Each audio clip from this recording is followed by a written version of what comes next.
Good evening friends.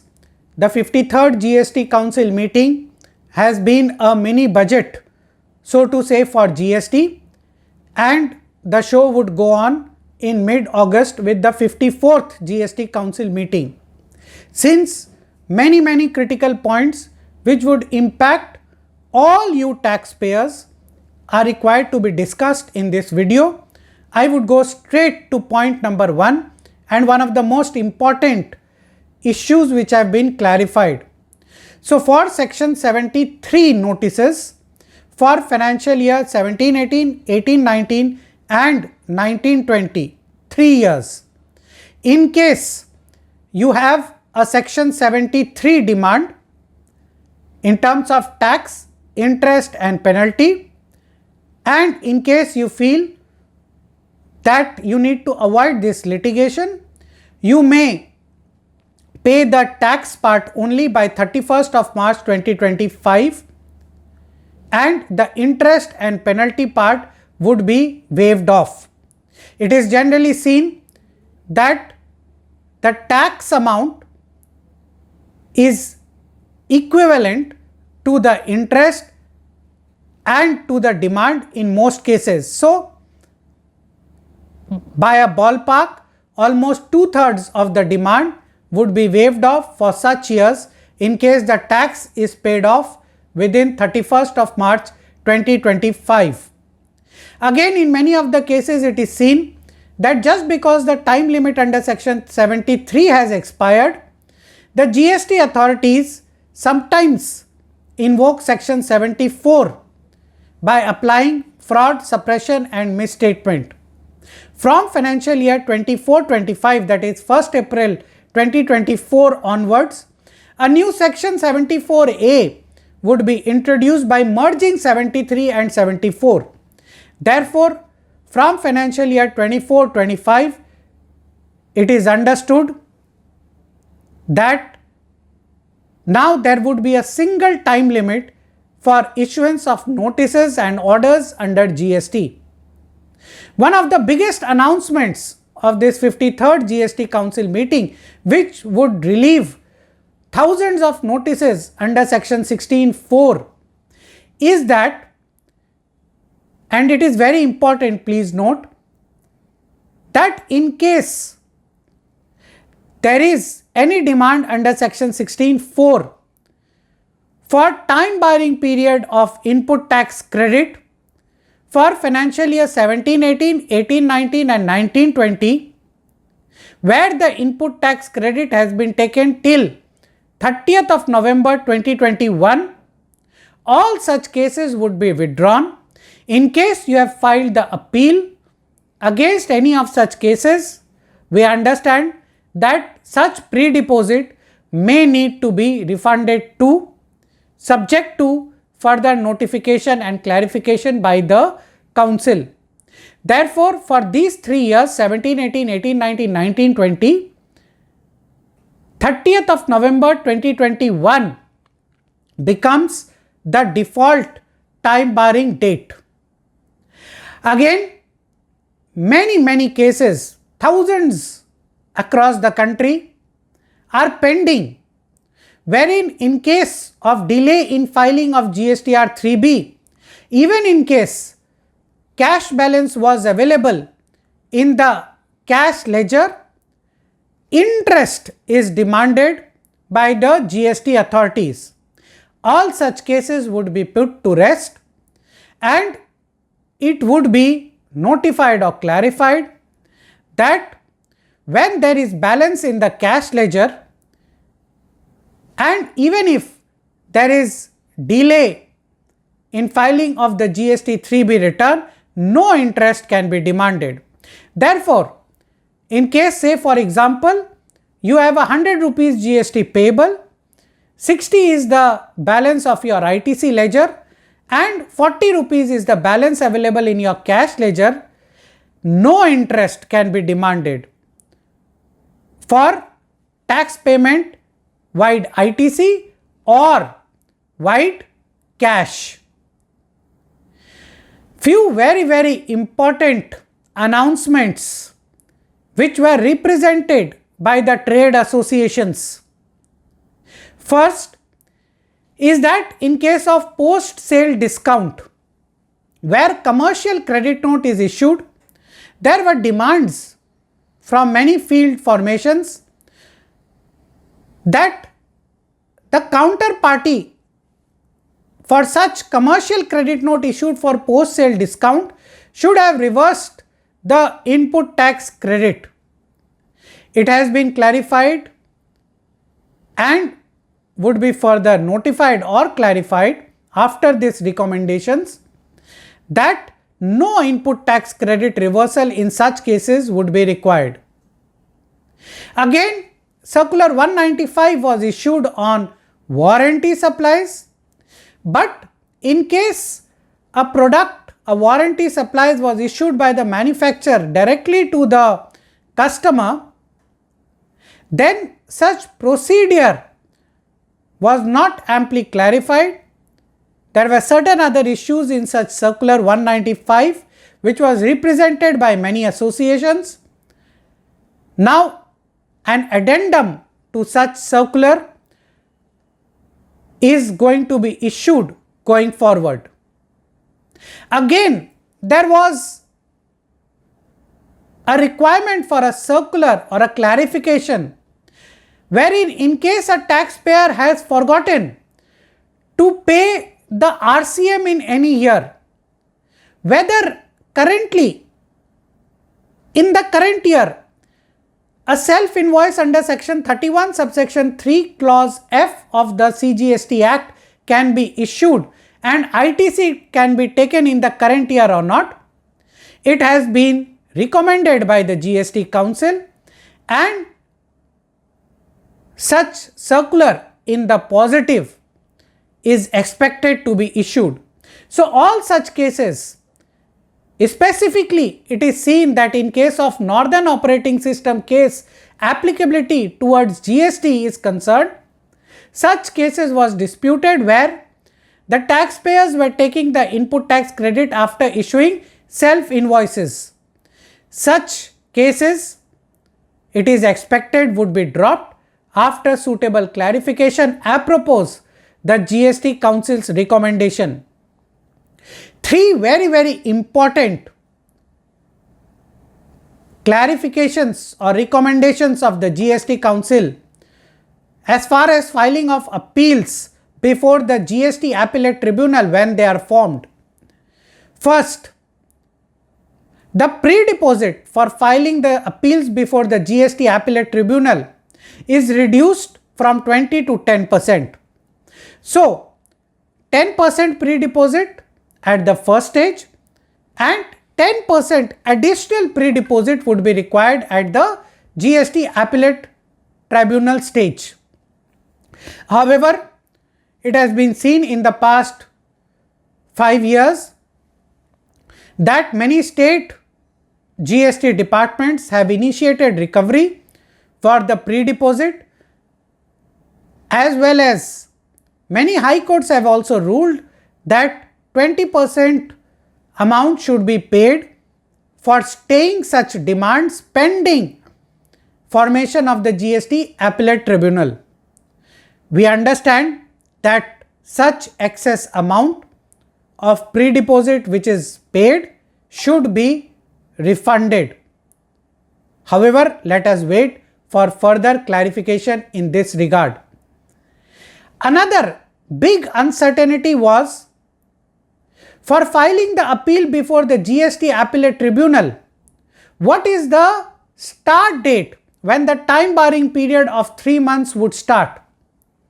Because already the Honorable President of the GST Tribunal has been appointed and has also taken oath. It is now recommended and would be clarified going forward that such start date from which this 3 months would be counted would be notified.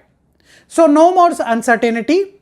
All taxpayers should keep their appeals ready, and when this date is notified, then they should file the appeals before the GST Appellate Tribunal.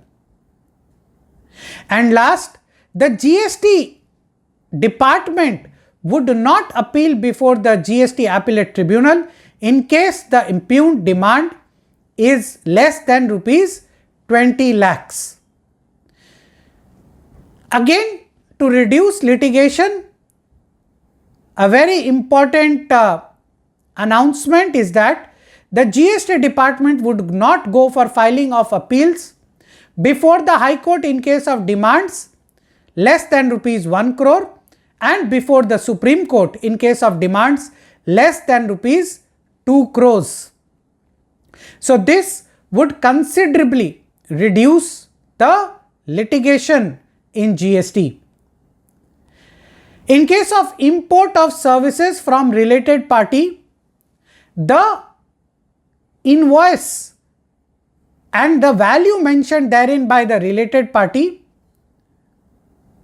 or in case no invoice is issued by the related party, such value would be considered for the purpose of Rule 28. So, in case you import certain services from the imported related party and no invoice is issued, then no GST would be applicable.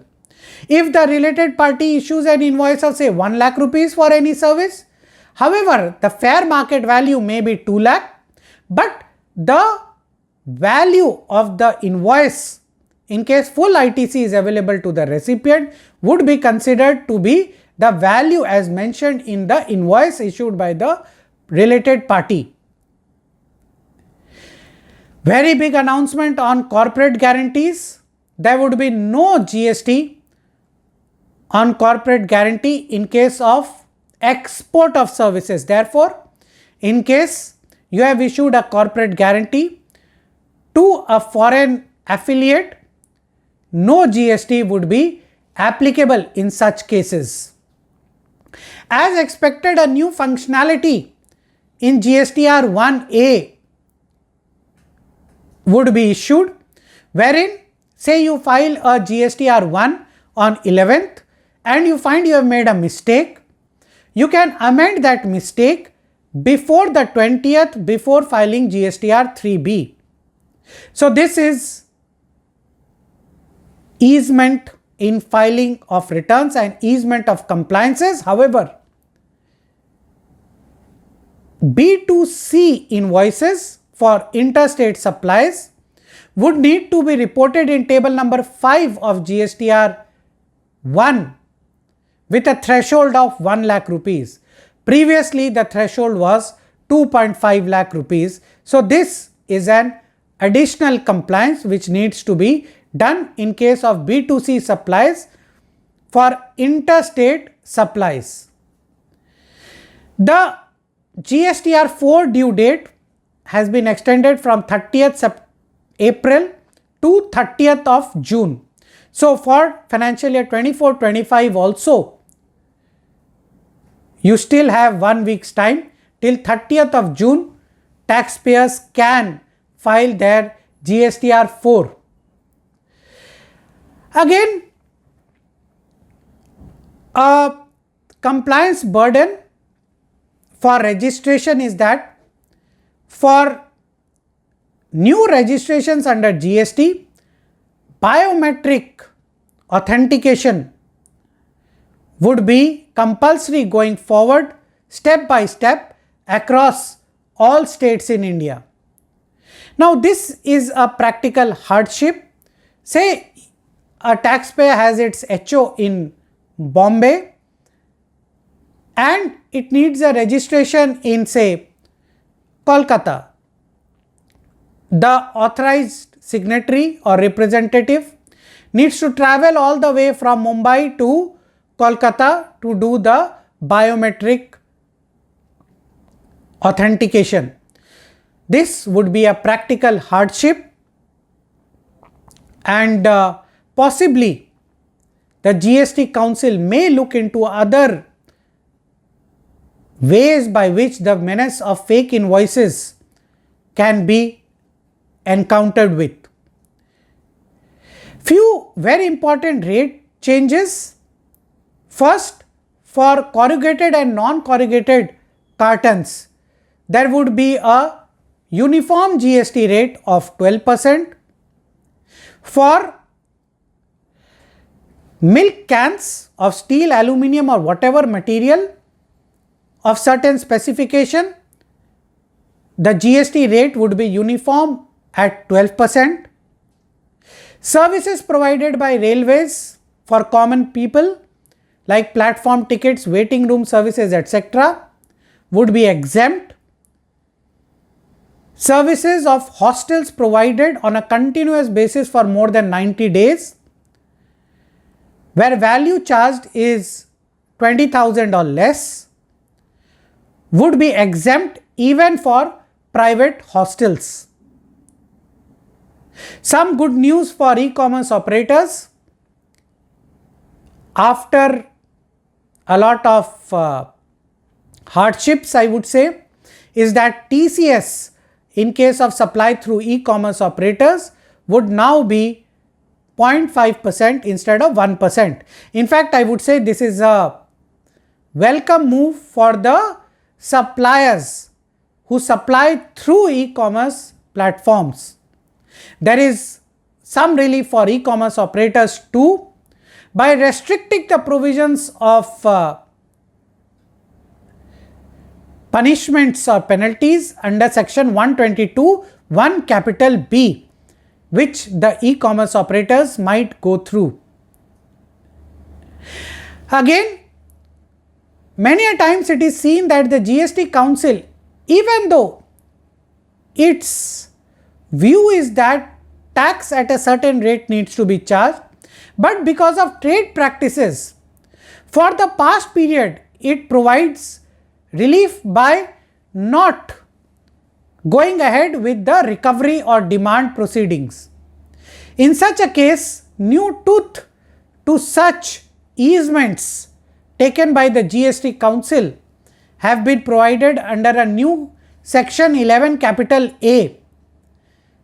This is a very welcome step, and the all empowered GST Council could now act for easement of taxpayers who have bona fidely or inadvertently not charged tax where it may have been applicable in the view of the GST Council. A very important issue and an unnecessary litigation due to the GST portal not acting in a way was that in case, say, you filed an appeal and you paid the pre-deposit through DRC 3, then the officers had no utility to adjust such payment made through DRC 3 for pre-deposit for filing of the appeal.